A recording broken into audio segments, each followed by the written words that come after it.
In 1979, as a filmmaker and a Canadian veteran of the International Brigades, I joined a busload of Canadian veterans, and we made our way to Spain. Franco had been dead for 5 years, and we expected to see Spain as a democracy. We hoped to visit old battlefields, meet old comrades, in short, to relive what for most of us was undoubtedly the most important experience of our lives.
Regularly and punctually at 4 o'clock, the German batteries would shell headquarters and the ambulance station, and my brigade observation post on top of Santa Barbara.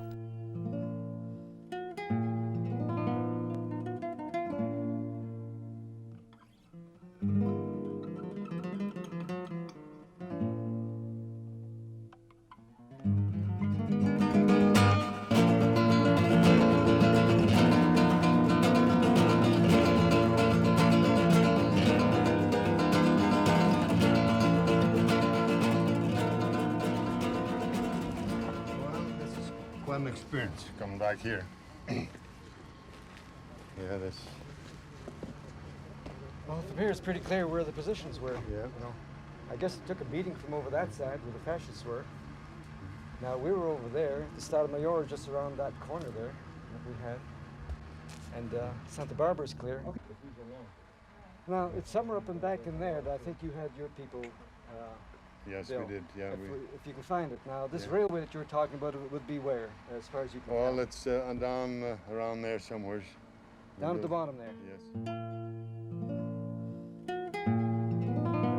It was a gut-wrenching experience to find the old dugout and machine gun emplacements and the battlefield still littered with old shell casings and scraps of shrapnel.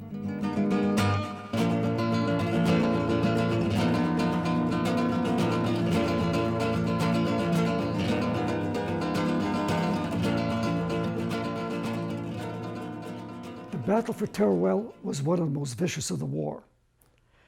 We took the city in the middle of a blinding snowstorm, and the Canadian Mackenzie-Papineau Battalion took tremendous losses in the bitter cold. Of one unit, only a handful survived. Of those survivors, 4 of them were with us on this trip. One of them, George Fuchuk, On the bus on the way into Teruel was heard to say, "Look, it's green now. They could bury you now." At 2 o'clock in the morning, there was a banging on my door, and George's roommate said, "George is dead."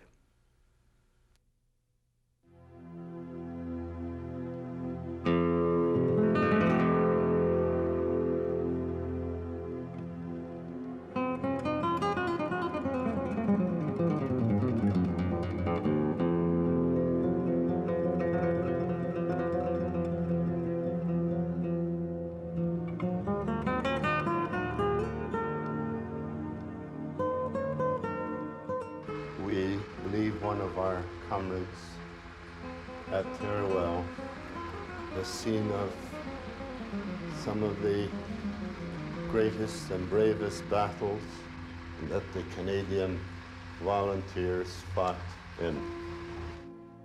I've known George since the summer of 1937. We were at Teruel together.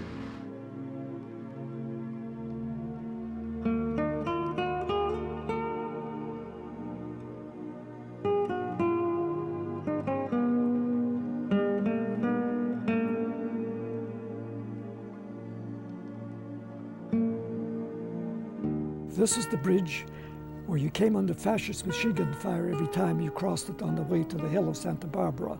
My observation post was on top of it. And now George Fuchik is on his way to Santa Barbara, where the cemetery is halfway up the hill.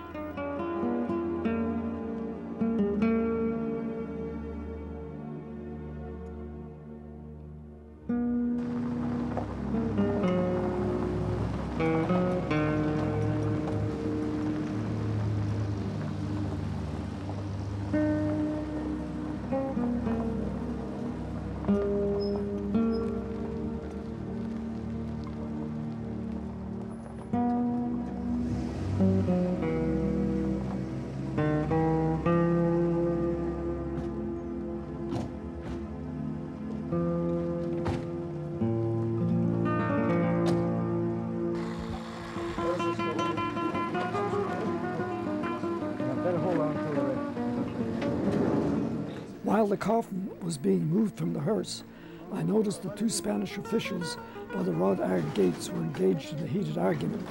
When I approached, I heard one say, "He cannot be buried here, this is holy ground." And the other said, "Now that Franco's dead, anybody can be buried anywhere."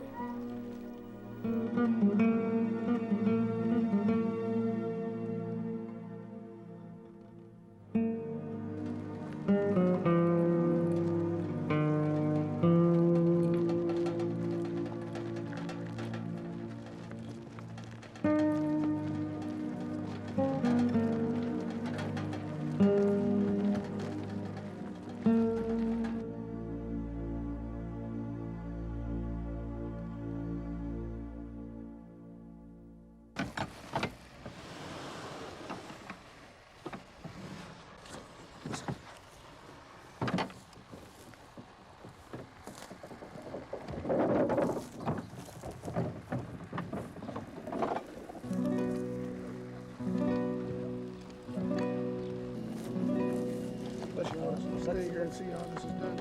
Well, I'm not into that.